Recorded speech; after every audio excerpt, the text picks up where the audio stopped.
আজ 9th জুলাই। এটা আমার জীবনের একটা অত্যন্ত দুঃখতম অভিশপ্ত অন্ধকার দিন। আমার জন্মদাত্রী মা 2020-তে 9 জুলাই পৃথিবী ছেড়ে চলে গেছে ইহলোক থেকে পরলোকে। কিন্তু যদি আমি এটাকে অন্ধকার দিন মনে করি, অভিশপ্ত দিন মনে করি, তাহলে কিন্তু আমি হারিয়ে যাব। তাই আমি মনে করি এই দিনটা মার আত্মা পরমাত্মায় মিশেছে এবং আরও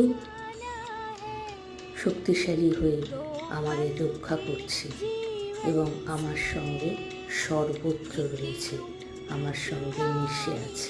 মা, তুমি যেখানেই থাকো ভালো থেকো, সবাইকে আমাদের ভালো রেখো।